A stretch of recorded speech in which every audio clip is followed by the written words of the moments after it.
So let's talk a little bit about the real world where crime is getting out of control in many of these cities that were when it was in control. It was in control for a long time, 20 years.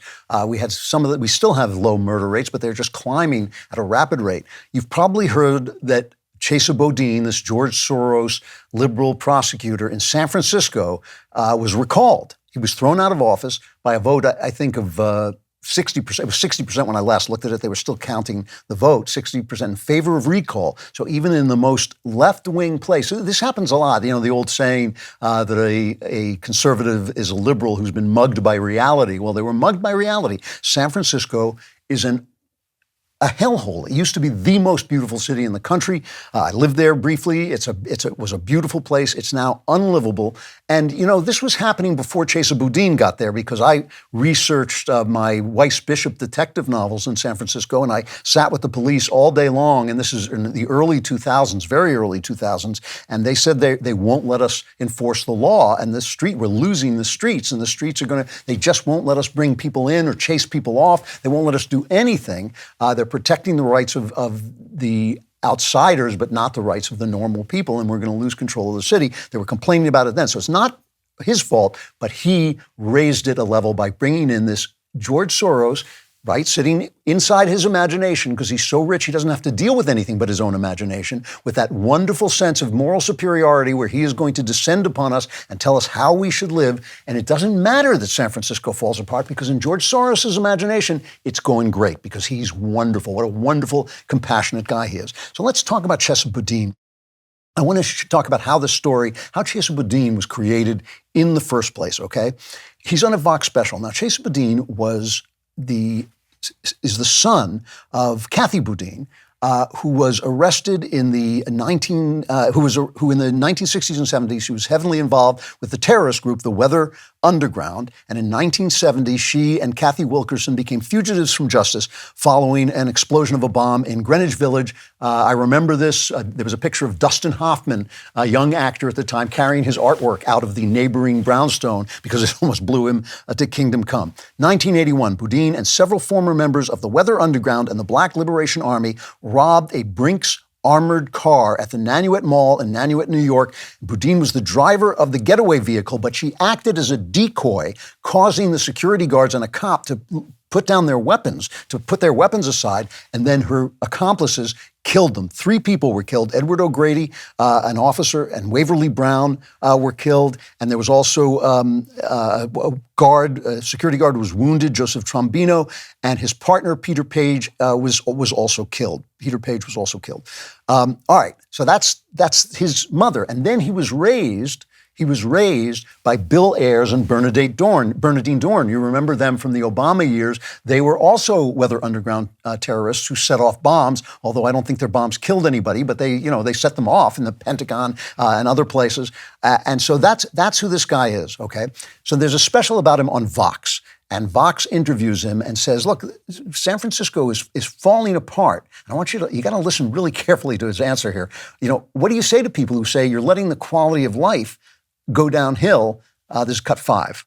So how do you respond to community members who say the quality of life in the city is going down? The reality is that many of the problems we talk about when we talk about quality of life, problems of addiction, problems of mental health, problems of homelessness, are not problems the criminal justice system can solve. Putting people in and out of jail will not give them housing. It will not restore their mental health. It will not break their drug addiction. And so, to the extent I have a voice in this system, I'm going to be demanding that we get at the root causes of crime.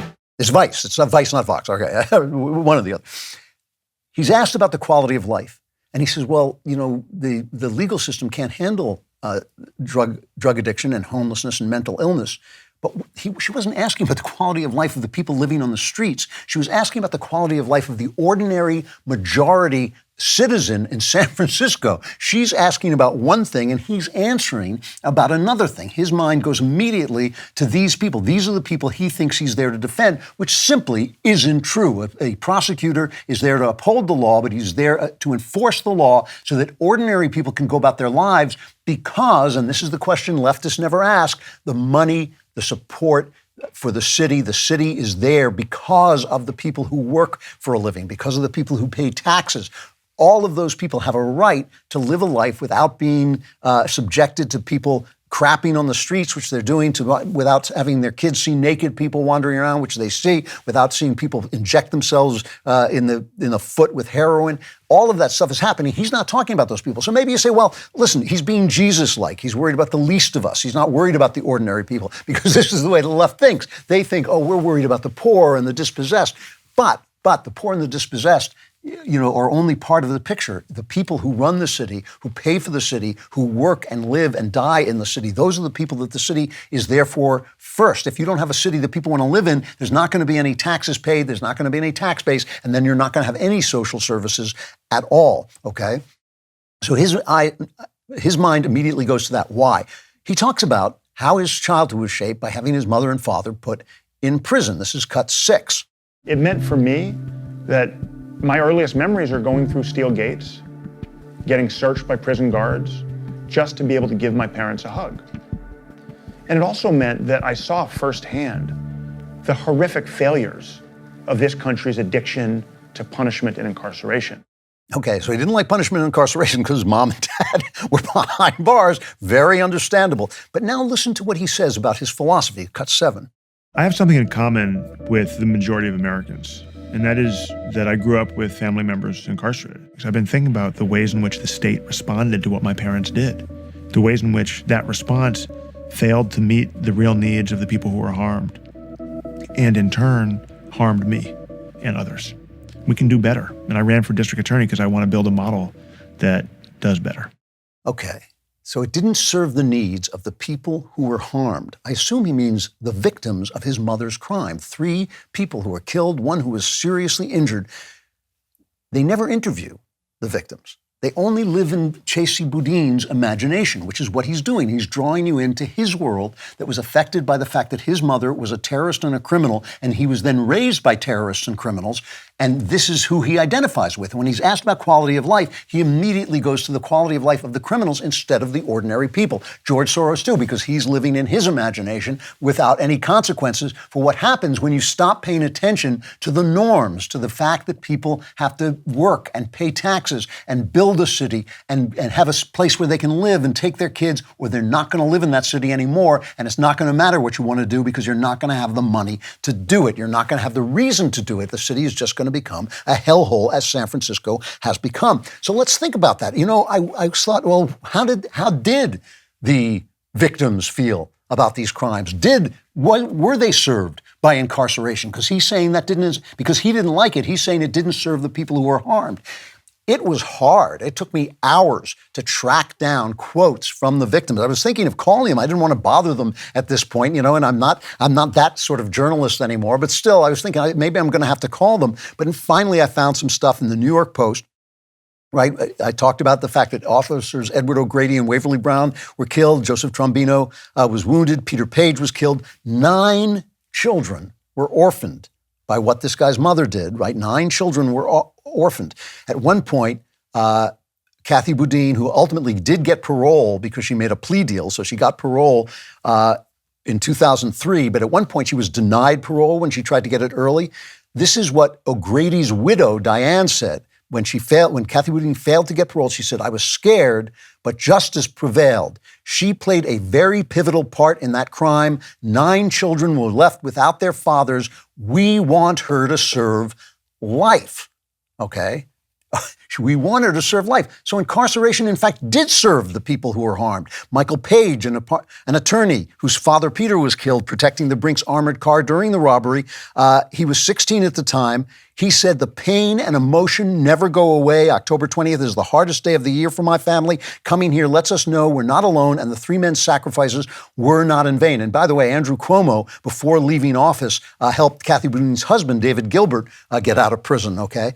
It seems to me that imprisonment did serve the people who were harmed. It did help these people, heal, and it gave them some sense that there was justice. Remember, the very first responsibility of government is doing justice so that we don't have to do justice, right? If somebody harms me, I can go to the law and say, I want punishment for this person, not rehabilitation. I want punishment for this person. I want justice. And if the law doesn't give me justice, I am then moved to get justice myself. And that's why you have vigilantes when things start to fall apart, because we've made a deal with the government. That is the deal we make with the government. It's in ancient Greek writings. I mean, from the minute the government is formed in Athens, it is imagined as saying, I am now going to take, the government is saying, I am now going to take over the act of vengeance. So that's what the courts are there for. And if they're not doing that, they're not being merciful. They are failing to do their first thing. You know, this week, David Simon was celebrated because it was 20 years since The Wire, which was based on his excellent work of journalism, Homicide: A Year on the Killing Streets. And I loved The Wire, or some of the seasons of The Wire, and I was watching it. And during The Wire, it had this crazy thing where he kept blaming Democrats, he kept blaming Republicans for what was going on in Baltimore, a city where there hasn't been a Republican since 1934, right? He kept blaming the Republicans. Well, where are the Republicans? Damn straight where are the Republicans, because they're not in Baltimore. So why was it the fault of Republicans what Democrats had done to this city? Democrats let this city become what it is, Baltimore, a crime-ridden city where people can't get out of the ghetto, where people can't rise up because it's so full of crime, so full of drugs. So I just thought, you know, David Simon is like a really talented guy. The Wire is a wonderful act of the imagination based on wonderful journalism, but it is informed by his imagination that somehow this is the fault of Republicans. And what it is they don't care. That's what they always say about Republicans. But the answer to that is, who cares if they care? Do they do the job or not?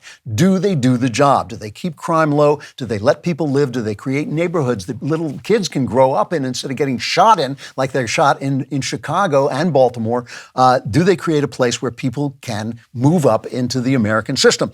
So now David Simon and George Pelicano are doing a series that's kind of like a Wire-like series for HBO called We Own the City. Now, I read the book. They adapted this from a book. It's a true story about extraordinary police corruption in Baltimore, right? And it's got, what's his name? John Barenthal, just doing this. Barenthal, he's turning in this fantastic performance as this bent cop. And it's a really good story about bent cops. But we see the police corruption, but we don't really see and they keep talking about the fact that they're dealing with a high crime neighborhood, but we don't see that. We see the cops beating up innocent black people. We see them harassing people. We see them stealing from people, all of which they did. I'm not saying he's not honest, but then we have these scenes where the federal government comes in and they are going to fix everything. And the wonderful federal government is going to get a consent decree, and that is going to be the beginning of where, in fact, when the federal government has moved in on places, like I believe Seattle was one of the places, crime goes up because they restrain the police from doing their job because they're so busy taking care of the criminal civil rights that they forget the people's civil rights, and they don't let the people live the lives that they have to live. So they have this really fascinating scene. They bring in Treat Williams, and he plays the honest old cop who hates to see what's gone wrong with the police department. And that's very funny because Treat Williams became a star briefly when he was in a famous movie called Prince of the City, where he played the bent cop. So that was about another true story. So they're bringing him in. It's a kind of reference back to that. And he says, what has gone wrong with the police department? Everything changed when I came up with that expression, the war on drugs. What an idiotic thing to say. What the hell is a war on drugs? What does that mean? Waging a war against citizens. By definition, it's separating us into two opposing camps. The colonizer and the colonized. Albert Memmi, very good, yes. And with the war comes police militarization, SWAT teams, tactical squads, stop and frisk, strip searches, a complete gutting of the Fourth Amendment. It was like we're fighting terrorists on foreign soil. And you can't just blame the cops. We serve the politicians who thrive on being tough on crime. Zero tolerance. Zero tolerance. Quality of life arrest. Having a beer on your own stoop. Loitering. Spitting on the sidewalk. Existing. So that was a very clever little move because, you know, he has a point about the war on drugs. The war on drugs, I think, was a terrible, terrible mistake. You know, first of all, you never want to have a war on anything that's not an actual war. They're right about the police getting too tactical, getting all this tactical war equipment that makes them overreact and all this stuff. But But that's only looking at things from one side. And then he starts in talking about quality of life crimes, zero tolerance, broken windows policing. Now let's talk about broken windows policing. That really came in with Rudy Giuliani and William Bratton in New York. It brought serious crime down 65%. The idea was that if your neighborhood is falling apart, you are going to act like it doesn't matter because you're not going to have any respect for a neighborhood that has no law in it, right? So basically they said, no, we are going to enforce even small crimes, no graffiti, no littering, no jaywalking, even, and people, rich people in New York, rich white people in New York were complaining to me that they were being given tickets for jaywalking. And I said, hey, they're getting tickets in Uptown for graffiti. You should get tickets for jaywalking. He's right. All the quality of life things should be enforced. That transformed the city. They did it again in L.A. Once again, it was Bratton went to L.A. and became the police chief. That brought crime down 32%. Bringing down crime brought New York back to life. It is falling apart now because they've abandoned this. But, they stuck with it. They stuck with it. Bloomberg stuck with it after Giuliani was gone. And it kept the crime down and it brought the city back to life. And it renewed it because people could live again. And once people can live, they will pour into the city. The city will get tax receipts. The city can give public services to people who need them because we should take care of our poor and our damaged and all that stuff. But this is the thing.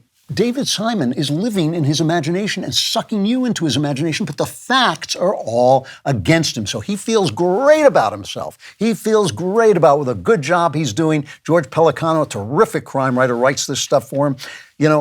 He feels great about it, but it's all bad news. And you have to look at the truth, whether you're Chesa Boudin and you're sad about mommy, or whether you're David Simon and you hate the Republicans, you got to look at the truth and the facts and stop feeling so good about yourself and do what's right for the people. Recently a far left friend of mine was teasing me. She said, you always complain about the Democrats, but you always move to blue cities. And I said, yeah, the restaurants are better and the theater is better. You guys should stay and work in the imagination and let hard-boiled conservatives who care about the facts and who will enforce the law, let us run the government. You take the restaurants, you take the theater, and we'll take the government because you do not know what you're doing. You've got to live in the real world. If you like this material, and I know you do, subscribe and subscribe to the Andrew Klavan Podcast, wherever you get your podcasts.